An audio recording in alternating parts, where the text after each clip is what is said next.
السلام علیکم ایھا المؤمنون جمیعا ورحمۃ اللہ وبرکاتہ۔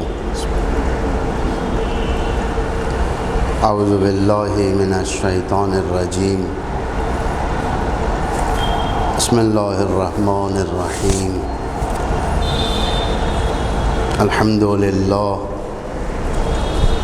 الحمد للہ الذی قدرت والسلطان الرأفت والامتنان، احمدہ علی تتابع النعم واعوذ بہ من العذاب والنقم، اشہد ان لا الہ الا اللہ وحدہ لا شریک لہ، مغالفة للجاہدین ومعاندة للمبتلین وإقرارا بأنه رب العالمین، وأشهد أن محمدا عبده ورسوله صادق الأمین، ختم به النبیین وأرسله رحمة للعالمین، وصلی اللہ علیہ وآلہ اجمعین۔ فقد اوجب الصلاة علیہ واکرم مثوى لدیہ واجمل احسانہ الیہ، اوصیکم عباد اللہ ونفسی بتقوی اللہ۔ توصیہ کرتا ہوں خود کو اور تمام نماز گزاروں کو تقوی الہی کی طرف۔ اسی کے ساتھ بمناسبت ولادت بسعادت پیغمبر اکرم حبیب خدا حضرت محمد مصطفیٰ صلی اللہ علیہ وآلہ وسلم اور امام جعفر صادق علیہ السلام کی اس عظیم دن کی مناسبت سے، یعنی 17 ربیع الاول، آپ سب حضرات کے خدمت میں تبریک اور تہنیت عرض کرتا ہوں۔ یہ ولادتیں کافی متبرک اور جہان اسلام کے لیے کافی روشن فکری اور پیغام مثبت دینے والی ولادتیں ہیں۔ یہ پیغمبر اکرم حضرت محمد مصطفیٰ صلی اللہ علیہ وآلہ وسلم خدا کے آخری برگزیدہ نبی تھے، رسول تھے، اور بشریت کو غلامیوں کی زنجیروں سے آزاد کرنے کے لیے ایک عظیم ترین ہدف لے کر آئے تھے کہ بشر جس وقت گمراہی میں مبتلا تھا اور ہدایت کے راستے اس کے سامنے نہیں تھے، سرگردان تھا بشر، ایک ذلت کی زندگی گزار رہا تھا، تمام ارکان ہدایت بالکل مخفوت تھے۔ اس عالم میں پروردگار نے ایک ہادی کو بھیجا جو لوگوں کو اس ذلیل زندگی سے نکال کر عزت والی زندگی کی طرف دعوت دی، اور پیغمبر نے اس طریقے سے کیا، اخلاق کے ذریعے سے، تعلیمات کے ذریعے سے انہیں انسان بنایا، جس کے بعد انہوں نے اسلام کو بعنوان مذہب قبول کیا، اور یہ جذابیت اسلام کی طرف تیزی کے ساتھ بڑھنے لگی۔ یہ ببرکت وجود پیغمبر کا 23 سال کے اندر لوگوں کو قانون پر چلنے کا راستہ بتایا، عزت والی زندگی کا طریقہ بتایا، غلامی کی زنجیروں سے آزاد کیا، صرف خدا کے سامنے سر جھکانے کا طریقہ بتایا۔ یہ مسلمان اتنے زیادہ اسلام کے اندر کافی گہرے ہو چکے تھے، حرام و حلال ان کے سامنے واضح تھا۔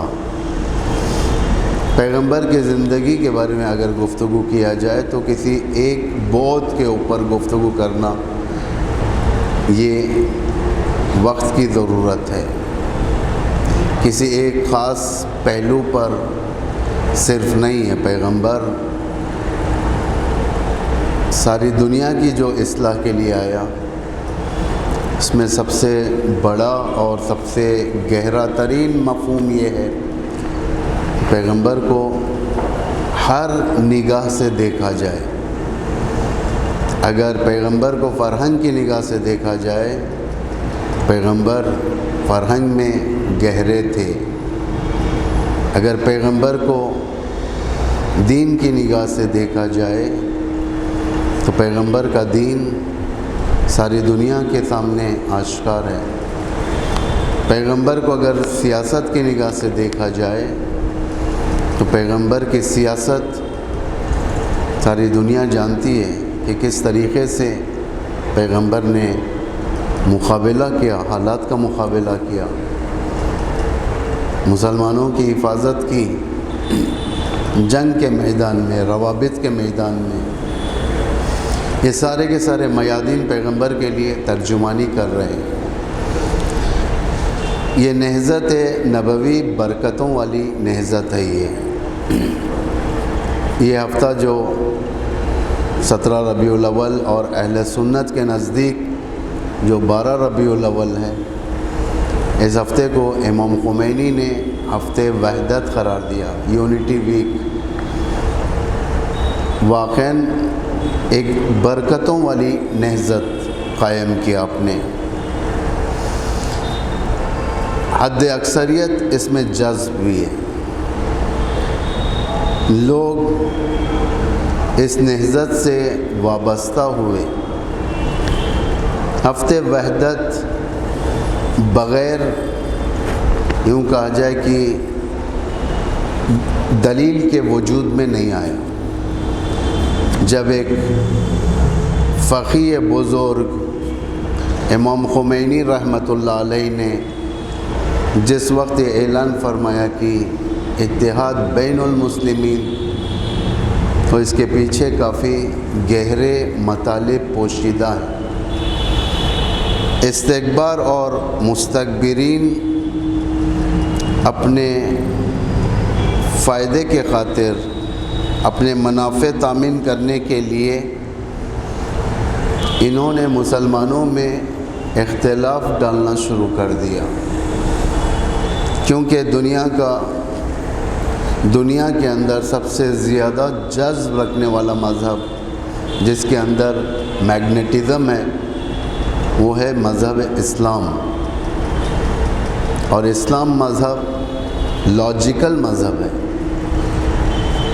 اتنے سارے دنیا کے اندر مذاہب پائے جاتے ہیں جس کی نوعیت زائل کر دی گئی ہے، ختم کر دی گئی ہے، لیکن جیسا کہ اسلام کے اندر جو جذابیت پائی جاتی ہے وہ تا قیام قیامت یہ جذابیت اسلام کے اندر رہے گی۔ اِنَّا نَحْنُ نَزَّلْنَا الذِّکْرَ وَإِنَّا لَهُ لَحَافِظُونَ۔ پروردگار کہتا ہے کہ یہ قرآن بیان کر رہی ہے کہ ہم نے ذکر کو نازل کیا اور ہم ہی اس کی حفاظت کریں گے۔ یہ ذکر صرف ایک قرآن کی شکل میں نہیں ہے، قرآن قانون ہے، یہ ایک وسیع مطلب رکھتا ہے۔ یہ اس کی وسعت کافی گہری ہے۔ جب تک قرآن ہے اسلام بھی رہے گا، اور اس میں تحریف نہیں ہو سکتی، اسلام کا برا چہرہ پیش نہیں کیا جا سکتا۔ وہ مذہبیں جو دنیا کے اندر پائی جاتی ہیں ان کے مٹنے کا سبب خرافات اور بدعتیں ہیں۔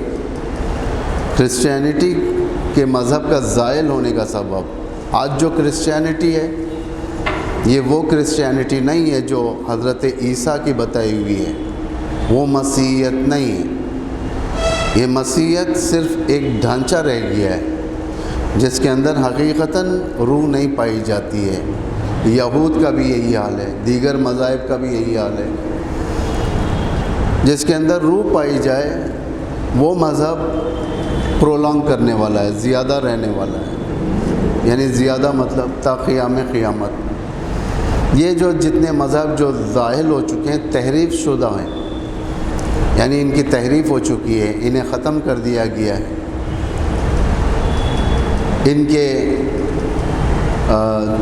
جو رہنما ہیں انہوں نے اپنے پسند کے مطابق کے احکام اپنے مذہبوں کے اندر جاری کیا، اپنے پسند۔ یہود کے علماؤں کے بارے میں خود قرآن ارشاد فرما رہا ہے کہ انہوں نے تحریف کیا ہے اپنے مذہب کے اندر، یعنی جو اپنے فائدے کی باتیں ہوتی تھی وہ انہوں نے ڈالا ہے۔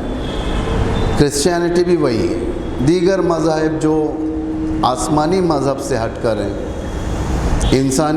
انسان کے بنائے ہوئے مذاہب ہیں، جیسا بت پرستی، دیگر مذاہب، ان کی تو بات ہی نہیں ہے، یہ ہمارا سبجیکٹ نہیں ہے۔ آسمانی مذہبوں میں سے ایک مذہب جو آج بھی زندہ ہے، ایک دین، وہ ہے اسلام۔ اس کی خصوصیت یہ ہے کہ یہ ابھی بھی قرآن سے وابستہ ہے، اس کے احکام قرآنی احکام ہیں۔ اس لیے آپ دیکھیں ہمارے پاس جو قانون کی کتابیں ہیں، قانون مطلب جتنے ہمارے پاس فقہ کی کتابیں ہیں جو قانون بیان کرتے ہیں، لاز جسے کہا جاتا ہے، اس کے اندر تبدیلی نہیں ہو سکتی۔ آپ کو جو قرآنی قانون ہے اس کے ماتحت لاز آپ کو دیے جاتے ہیں، فقہ دی جاتی ہے، احکام دیے جاتے ہیں۔ فروع دین مشخص ہے، فروع دین کے اندر جتنے احکام آپ کے سامنے بیان ہوں گے یہ قرآن کے ماتحت بیان ہوں گے، اس سے ہٹ کر نہیں ہوں گے۔ اس لیے بعض چیزیں جس کی مخالفتیں ہوتی ہیں اضافہ ہو جانے کی وجہ سے یا کم ہو جانے کی وجہ سے، تو اسی کے بنا پر ہے۔ جتنا اسلام بتائے اس کو بحال رکھنا ہے، اسی سے مذہب دین آج تک زندہ تحریف نہیں ہوا۔ رسومات الگ، بعض جائز رسومات ہیں، بعض رسومات جو قابل قبول نہیں ہوتے، چاہے وہ خوشی کے موقع پر ہو، چاہے وہ غم کے موقع پر ہو، چاہے وہ انڈیویجول ہو، چاہے وہ معاشرے کے اندر کے رسومات ہوں، یہ بحث الگ ہے۔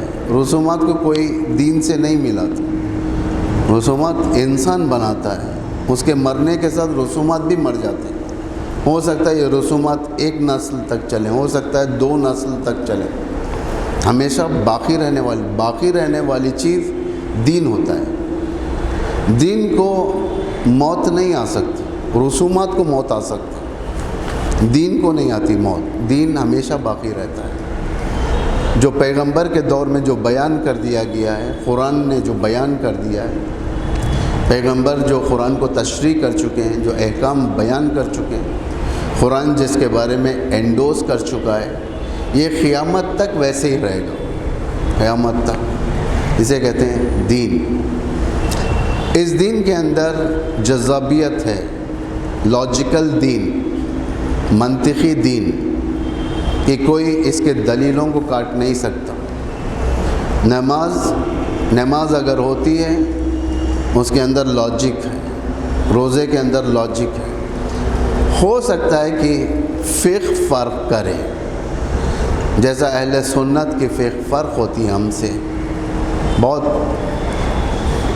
مثلا روزے کا مسئلہ، بعض ایسے عقیدے والے ہوتے ہیں کہتے ہیں کہ دین ایک ہے، اسی دین پر عمل کرنا چاہیے، ایک ساتھ عمل یقیناً ہونا چاہیے، لیکن فقہ کا مسئلہ آ گیا ہے۔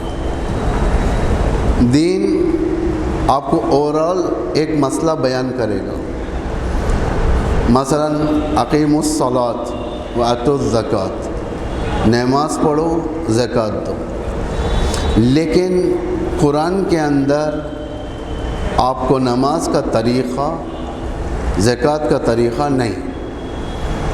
روزے کے بارے میں بیان کرے گا دین، وَأَتِمُّوا الصِّيَامَ إِلَى اللَّيْلِ، کہ روزے کو رات تک ختم کرو، یہ قرآن بیان کر دیتا ہے۔ لیکن معلوم نہیں ہے کہ قرآن نے کہا کہ نماز پڑھو، ٹھیک ہے نماز تو پڑھیں گے لیکن کیسی ہونی چاہیے نماز، ظہر کی کتنی رکعت ہونی چاہیے، عصر کی کتنی ہونی چاہیے، مغرب کی کتنی ہونی چاہیے، عشاء کی کتنی ہونی چاہیے، فجر کی رکعت کتنے ہونا چاہیے، یہ سب قرآن میں نہیں ہے۔ ایسے فقہ بیان کرے گا، فقہ یعنی پیغمبر کا طریقہ، ائمہ اہل البیت کا طریقہ، اماموں کا طریقہ، فقہ بیان کرے، امام بیان کریں گے، فقہ بیان کرے گا۔ اس سے معلوم ہو جائے گا کہ ظہر یہ ٹائم کا، ظہر کی نماز ایسی ہونی چاہیے، عصر کی ایسی 4 رکعت، 3 رکعت مغرب، اس طریقے سے۔ اہل سنت کی فقہ بھی ہے، ان کے پاس پرسنل فقہ ہے، پرسنل لاء جسے کہا جاتا ہے، جس میں ان کی فقہ انہیں بیان کرے گی کہ ہاتھ کتنا بند کرنا ہے، پیر کتنے کھلے رکھنا ہے، یہ ان کی فقہ۔ شیعہ کا ایک پرسنل لاء ہوتا ہے، قانون جو ہم ڈیسائیڈ کریں گے، شیعہ مطلب فقہ ڈیسائیڈ کرے گا دین، یہ کیسے، وَأَتِمُّوا الصِّيَامَ إِلَى اللَّيْلِ، رات تک ختم کرو۔ اہل سنت کے نزدیک روزہ جو کھولتے ہیں ہم سے پہلے کھولتے ہیں، وہ لوگ 5-10 منٹ پہلے کھولتے ہیں، ابھی روشن رہتا ہے۔ ان کے نزدیک وَأَتِمُّوا الصِّيَامَ إِلَى اللَّيْلِ یعنی آفتاب کے غروب ہو جائے، مغرب کا وقت شروع ہو جانا ان کے نزدیک ہے۔ ہمارے نزدیک مغرب کے جو شرائط ہیں وہ پورے ہو جانا ہے، اس میں فرق ہو جاتا ہے۔ اس میں یہ فقہ بیان کرے گی، یہ رسومات میں سے نہیں ہے بھائی، یہ رسم ہے، سنی لوگ یہ ٹائم پہ افطار کرتے ہیں، شیعہ لوگ یہ ٹائم پہ، یہ رسم میں نہیں ہے، یہ فقہ بیان کرتی ہے۔ یہ فقہ کے اوپر سنی لوگ اس طریقے سے نماز پڑھتے ہیں، شیعہ لوگ اس طریقے سے نماز پڑھتے ہیں، یہ سنیوں کی رسم ہے، یہ شیعوں کی رسم، یہ رسم نہیں ہے، رسم غلط لفظ ہے، یہ فقہ ہے، یہ سنیوں کی فقہ ہے، یہ شیعوں کی فقہ ہے، یہ سب قابل احترام ہے۔ یہ اپنے طرز طریقے پر عمل کرتے ہیں، ہم اپنے طور و طریقے پر عمل کرتے ہیں۔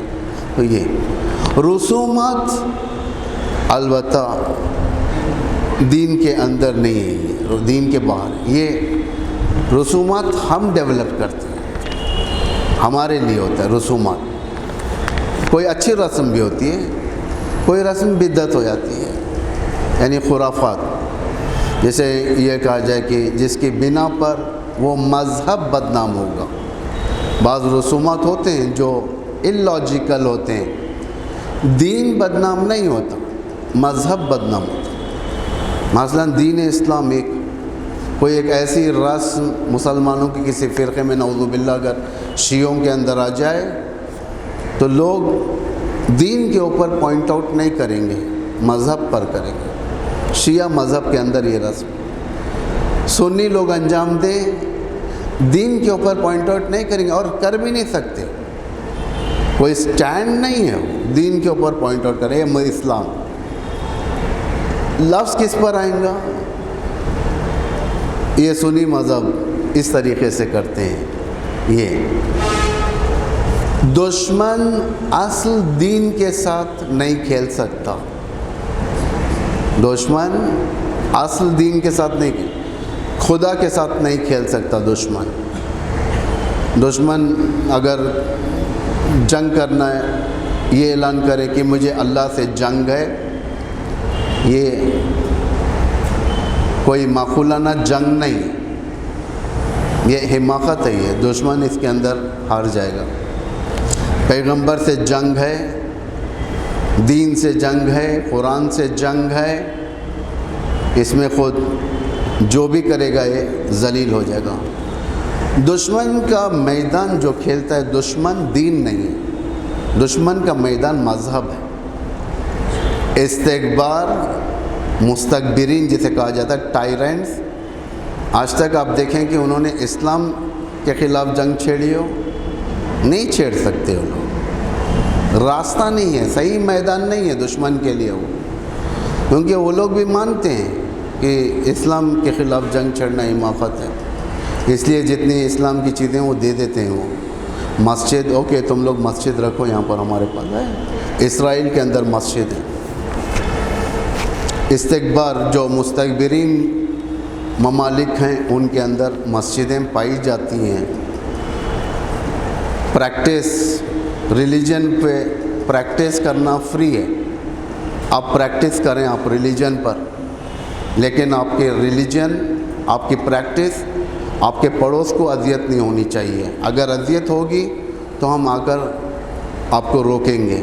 یہ یوروپین کنٹریز کا قانون ہے، یہ امریکہ کا قانون ہے، یہ ہر جگہ انڈیا کی طرح تھوڑی ہے کہ دین کو جس طریقے سے چاہے موڑو، جس گلی سے چاہے موڑو، یہاں پہ کوئی بولنے والا نہیں ہے، چاہے مسلمان ہو چاہے ہندو ہو۔ یہ بھی بڑے پیمانے پر دین کو روڈوں پر لے کر آئیں گے، ہم بھی لے کر آئیں گے۔ ایک لا ہے وہاں، لا یہ ہے کہ آپ دین پریکٹس کریں آپ، لیکن آپ کا پریکٹس کرنا دوسروں کو اذیت نہیں ہونا چاہیے۔ ہم آپ کے دین کو ریسپیکٹ کریں گے، آئیں گے یہ لوگ ریسپیکٹ کریں گے، اس لیے کہ دشمن دانا ہے، عقل مند ہے۔ میدان جنگ دین نہیں ہوگا، میدان جنگ مذہب ہوگا۔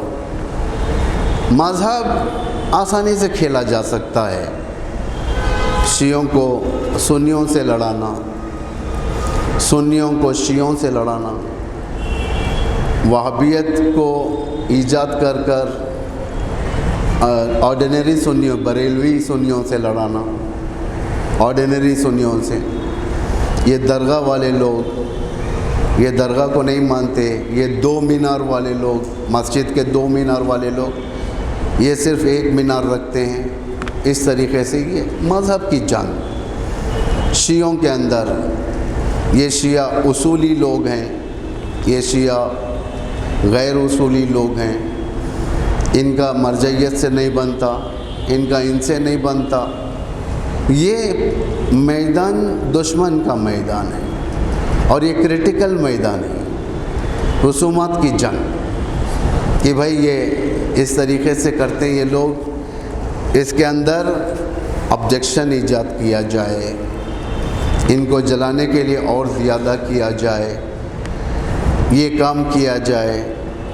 جو چیزیں سمجھنے کے باہر ہوتی ہیں اس کو غلط مس انٹرپریٹ کیا جائے، لوگوں کے درمیان غلط تفسیر کیا جائے، غلط تعویل کیا جائے۔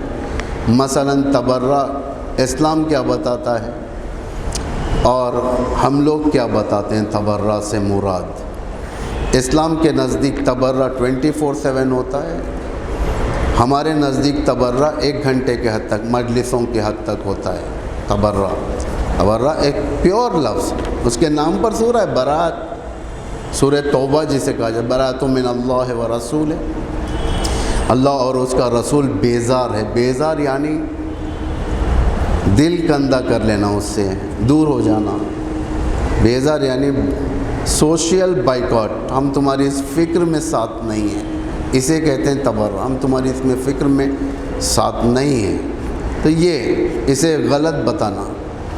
مثلا بعض چیزیں جو دین ڈکٹیٹ کرتا ہے، طریقہ دشمنوں سے کمیونیکیٹ ہونے کا لعنت کے ذریعے سے، وہ طریقہ قرآن بتا رہا ہے۔ لعنت کا طریقہ زیارتوں کے اندر پایا جاتا ہے، لعنت کا طریقہ بہت ساری روایتوں کے اندر ہے، لیکن ہم غلط کیلکولیٹ کر لیتے ہیں اس کو۔ یہ سب میدان ہے بازی کا. کس کی بازی کا؟ دین بازی کا. مذہب بازی ہوتی ہے یہاں پر. مذہب کے راستے سے دشمن حملہ کرے گا. استکبار اپنا منافع چاہتا ہے. استکبار کا منافع دنیا پر حکومت. جو استکبار چاہتا ہے، جو ٹائرنٹس چاہتے ہیں، جو مستکبرین چاہتے ہیں، وہ دنیا پر حکومت کرنا ہے. ہندوستان پر حکومت کرنا ہے، پاکستان پر، ایران پر، حجاز پر، یورپ پر، امریکہ پر، ہر جگہ پر، ساری دین پر. استکبار کا یہی ارادہ ہے. دوسرا تو ارادہ نہیں. حکومت کرنا ہے. حکومت کرنے کے لیے کیا کرنا ہوگا؟ اختلاف ڈالنا ہوگا، فرق ڈالنا ہوگا، افتراق، جدائی ڈالنی ہوگی. جیسا کہ سورہ قصص میں خداوند متعال ارشاد فرما رہا ہے فرعون کے اس عمل کی طرف، ان فرعون علا فی الارض جعل اہلہا شیعا. فرعون زمین پر ڈومینیٹ کرنے کے لیے وہاں کے رہنے والوں میں گروپس بناتا تھا. یہ الگ سوسائٹی، یہ الگ سوسائٹی، یہ الگ مذہب، یہ الگ مذہب، تاکہ ڈومینیٹ کرنے کے لیے. اختلافات استکبار کا ایجنڈا ہوتا ہے. ڈومینیٹ کرتے ہیں یہ لوگ، ایک دوسرے کو قتل کرتے ہیں. یذبح ابناءہم ویستحیی نساءہم. اس کے فوراً بعد قرآن ارشاد فرما رہا ہے کہ ان کا کام یہی ہے کہ ان کے جوانوں کو مارا جائے، ان کے مردوں کو مارا جائے، ان کے عورتوں کو زندہ رکھا جائے، کنیز بنایا جائے. اس طریقے کا استکبار کا کام ہی یہی ہے. جیسا کہ ہم لوگ بچپن میں اسکولز وغیرہ میں بچوں کو سکھایا جاتا تھا کہ برٹش جو یہاں پر آئی تھی اس کا ایجنڈا ڈیوائڈ اینڈ رول کا تھا. اختلاف ڈالو اور حکومت کرو. یہ برٹش کا ایجنڈا ہے. یہ برٹش کا صرف انڈیا کے لیے نہیں ہے، یہ ساری دنیا کے لیے ہی ہے، ساری دنیا کے لیے. اس لیے جہاں جہاں پر بھی اختلافات مذہبی پائے جاتے ہیں، ان قدرتوں کا گہرا ہاتھ ہے. جہاں جہاں پر بھی، ہندوؤں میں بھی اگر اختلافات پائے جاتے ہیں، ڈائریکٹ یا انڈائریکٹ آپ کو پتہ چل جائے گا، بعد میں یقین ہو جائے گا کہ اس میں ان کا ہاتھ ہے. دلت، یہ اعلیٰ ذات، یہ نیچ ذات، یہ شیعہ، یہ سنی، شیعوں کے اندر یہ اختلاف، سنیوں کے درمیان کے اختلاف، دنیا کے اندر جہاں جہاں کیتھولک، پروٹیسٹنٹس، یہ پرانے جو اختلافات ہیں، یہ سارے کے اختلافات کے اندر مذہبی اختلاف کہے جاتے ہیں. اس کے اندر انہی کا ہاتھ ہے، انہی ٹائرنٹس کا ہاتھ ہے، انہی مستکبرین عالم کا ہاتھ ہے اس کے اندر. کہ یہ مستکبرین خاموش نہیں بیٹھتے. یہ لوگ چاہتے ہیں کہ آپ کو ختم کریں، آپ کو غلام بنائیں، آپ کے وجود کو ختم کریں. آپ کے وجود کو کون سی چیز طاقت دے سکتی ہے؟ وہ ہے اسلام. اسلام طاقت دے سکتی ہے. برکتیں اسلام کے اندر، اتحاد کے اندر برکتیں، بہت سارے برکتیں. اختلاف کے اندر نقمت عذاب، مشکلات، انسیکیورٹی، جس کے اندر برکت نہیں ہے، رحمت الہی نہیں ہے.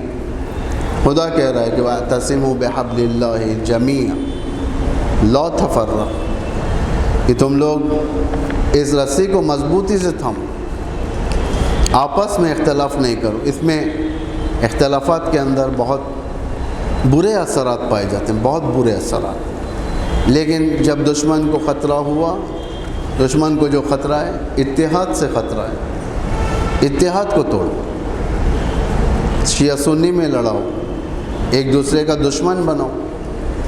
جب دنیا پر حکومت ہوگی ان کی، جب دنیا کے اوپر، امام خمینی رحمۃ اللہ علیہ نے دشمن کے منصوبوں کو ناکام کیا. خدا گواہ، امام خمینی نے روز اول انقلاب کے بعد دشمن کے منصوبوں کو ناکام کیا. 12 ربیع الاول اہل سنت کے نزدیک ولادت اور 17 ربیع الاول شیعت کے نزدیک ولادت، یہ بیچ کے جو ایام ہیں ہفتے وحدت، یونٹی ویک، جس میں اتحاد، جس کے اندر ایک ہمدلی، جس کے اندر نزدیکی، آج دیکھیں کتنا ثمرہ دے رہا ہے یہ اتحاد۔ عراق کے اندر جب مشکلات آئے تھے داعش کے، اور آیت اللہ سیستانی حفظہ اللہ، جنہوں نے ایک بسیج مردمی یعنی باقاعدہ لوگوں کو اٹھایا تھا کہ اٹھو دفاع کرو، موبلائز کیا تھا عراقیوں کو اس روزوں کی حفاظت کے لیے، اس زمین کی حفاظت کے لیے۔ صرف شیعہ نہیں اٹھے، اہل سنت بھی اٹھے۔ یہ برکتیں ہوتی ہیں کہ وہ لوگ ساتھ آتے ہیں، جا کر جواب دیتے ہیں، یہ نہیں دیکھتے کہ سامنے والا کس فکر کا ہے۔ ظاہراً سنی فکر لے کر اٹھا ہے سامنے والا، لیکن اہل سنت اس کے دشمن اٹھ جاتے ہیں۔ سیریا کے اندر بچانے میں ان کا بھی ہاتھ ہے، ہمارا بھی ہاتھ ہے، برکتیں پائی جاتی ہیں، اٹھ کر آتے ہیں لوگ۔ ایران کی جو جنگ ہوئی 8 سالہ جنگ جو عراق کے ساتھ تھی، اس کے اندر صرف شہید ہونے والے شیعہ نہیں تھے، اہل سنت بھی تھے۔ یہ برکات ہیں کہ جب نزدیک کیا جائے دوستی میں تو یقیناً دوستی برکتیں پہنچاتی ہے۔ اسی لیے ہفتے وحدت ہے۔ آج دشمن ناکام ہے، کتنا کوشش کی۔ رہبر فرماتے ہیں کہ امریکن اسلام اور برٹش کی تشیع دونوں اسلام کے لیے فائدہ نہیں ہے، یہ دونوں نقصان پہنچانے والے لوگ ہیں۔ یہ مذہب بھی تحریف کریں گے لوگ، اور مذہب کے ذریعے سے یہ اپنے آپ کو بتائیں گے کہ ہم دین کو پروموٹ کر رہے ہیں دنیا کو دیکھنے کے لیے۔ بھائی ان کا دین تحریف ہو چکا ہے، نہیں ہوتا ایسا تحریف۔ اس طریقے کی احمقانہ حرکتیں کرنے سے دین پر اثر نہیں پڑتا، خود ان لوگوں پر اثر پڑتا ہے، اور پڑ چکا۔ وحدت اسلامی دشمنوں کی شکست کا مضبوط ہتھیار ہے، ورنہ دشمن شکست نہیں پائے گا، دشمن حاوی رہے گا۔ آج دیکھیں اسلامی بلاد سے دشمن کا اثر و رسوخ کم ہوتا جا رہا ہے۔ افغانستان میں ذلیل ہوا امریکہ، ذلیل ہو کر نکلا۔ عراق کے اندر ذلت جھیل رہا ہے، سیریا کے مسائل میں ذلیل ہو چکا ہے۔ فلسطین کے مقابل میں اسرائیل کو سپورٹ کرنے میں امریکہ ذلیل ہو چکا ہے۔ سعودی کے اندر، باہر کے نگاہوں کے اندر امریکہ ذلیل ہو رہا ہے۔ آپ عموم کی طرف نہ دیکھیں، جو اس وقت سیاست ہے وہ دیکھیں۔ یہ کس بنا پر ہے؟ یہ اتحاد کی بنا پر ہے۔ آج فلسطین کیوں بچا ہوا ہے؟ اتحاد کی بنا پر بچا ہوا ہے۔ لیبنان مضبوط کیوں ہے حزب اللہ؟ اتحاد کی بنا پر۔ یمن مضبوط کیوں ہوا؟ دنیا عرب میں امیر ترین ملک جو سعودی ہے، اس کے مقابل میں غریب ترین ملک جو یمن ہے، یمن مضبوط ہوا اتحاد کی بنا پر۔ اتحاد نہ ہوتا، افغانستان میں افغانی بکروں کی طرح ذبح ہوتے ہیں۔ یہ جو بم ایکسپلوژن وغیرہ جو مسلسل 2 ہفتے سے ہو رہے ہیں، یہ واقع نہیں ہونا چاہیے، لیکن ایکسپیکٹڈ تھے یہ، کیونکہ جب بھی ایک انقلاب آتا ہے کہیں پر بھی یہ ہوتا ہے۔ عراق میں جس وقت صدام کے بعد انقلاب آیا تو وہاں پر بھی ہوا تھا۔ امریکہ کی گرفت جب ڈھیلی ہوتی گئی وہاں پر، تو انہوں نے بم ایکسپلوڈ وغیرہ کروایا تھا عراق کے اندر۔ یہ امید تھی اس کی، لیکن مسجد کو ٹارگٹ بنائیں گے یہ لوگ، یہ ذرا سخت تھا یہ۔ یعنی معلوم دیکھیں کس طریقے سے اختلافات یہاں پر لوگوں کو ڈکٹیٹ کرتے ہیں، تو دشمن کی گرفت ڈھیلی ہوتی جا رہی ہے۔ اسی لیے کہا جاتا ہے کہ اتحاد رکھو، ایک دوسرے کے ساتھ ہمدلی کرو۔ ہمارے اس شہر کے خصوصیات میں سے ایک خصوصیت یہ ہے کہ گہرا اتحاد ہے ہمارے پاس۔ یہ ہماری مسجدوں میں اہل سنت آتے ہیں، نماز پڑھتے ہیں، ہم بھی کبھی جاتے ہیں تو ان کے پاس نماز پڑھتے ہیں۔ یہ سب پیغام اتحاد سے مراد یہ نہیں کہ ہم ان کا عقیدہ اپنا لیں یا ہمارا عقیدہ ان کو دے دیں۔ اتحاد سے مراد یہ نہیں ہے آپ اپنا عقیدہ، آپ ان کے ساتھ نماز پڑھو تو اپنی نماز پڑھو، جماعت کے ساتھ پڑھو، اپنی نماز پڑھو۔ وہ آئے تو یہ نہ کہو کہ ہماری طریقے سے نماز پڑھو، ان کو پڑھنے دو، ان کی نماز پڑھنے دو، اچھی چیز ہے، یہ کوئی عیب نہیں ہے۔ اختلاف کا دوسرا مرکز جو دشمن نے کیا ہے وہ حوزے کو اور یونیورسٹی کو جدا کرنا۔ اختلاف کا دوسرا مرکز یعنی حوزے کو جدا کرنا، جہاں پر علم دین حاصل ہوتے ہیں اس کو جدا کرو، یونیورسٹی سے جدا کرو۔ یونیورسٹی کے اسٹوڈنٹس ان کی فکر الگ اور حوزے کی الگ، یعنی بتایا جاتا ہے کہ یہ دینی فکر ہے، یہ دنیاوی فکر ہے، جبکہ ہمارے نزدیک سب ایک ہے۔ جو چیزیں حلال ہیں ان کے پاس بھی حلال ہے، ان کے پاس بھی حلال ہے۔ جو چیزیں حرام ہیں ان کے پاس بھی حرام ہے، ان کے پاس بھی حرام ہے۔ یہ فکر بدلی جائے گی تو یہ لوگ دین کی طرف زیادہ نہیں جائیں گے، کیونکہ آج جو دین جو بچا ہوا ہے، دین تو بچنا ہے، میں نے پہلے کہا تھا، لیکن بعض اوقات مشکلات آتے ہیں دین کے مقابل میں۔ جو بچا ہوا ہے وہ سالم فکر کی بنا پر، ایک فکر ایسی فکر جو گندی نہ ہو یا خراب فکر نہ ہو، سالم فکر کی وجہ سے۔ یہ سالم فکر آپ کو یونیورسٹی سے بھی مل سکتی ہے، حوض علمیہ سے بھی مل سکتی ہے۔ یونیورسٹی اور حوض علمیہ کی جب سالم فکر ایک ساتھ ہوگی تو صحیح دین دوسروں کے سامنے پروموٹ ہوگا، صحیح دین دوسروں کے سامنے ظاہر ہوگا، ورنہ لوگ ظاہراً جو رسومات کو دیکھ کر لوگ دین سمجھ بیٹھیں گے، اس کے بعد پیچھے ہٹ جائیں گے۔ سالم فکر یہ بتا سکتی ہے کہ دین الگ ہے، دین حقیقت ہے، دین زندہ رہنے والا ہے۔ یہ ساری کی ساری چیزیں انشاءاللہ خداوند آپ لوگوں کے توفیقات میں اضافہ فرمائے اور آپ لوگوں کو مجدداً ولادت پیغمبر اکرم حضرت محمد مصطفیٰ صلی اللہ علیہ وآلہ اور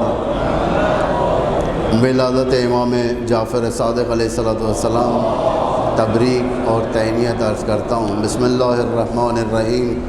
والعصر ان الانسان لفی خسر الا الذین آمنوا وعملوا الصالحات وتواصوا بالحق وتواصوا بالصبر۔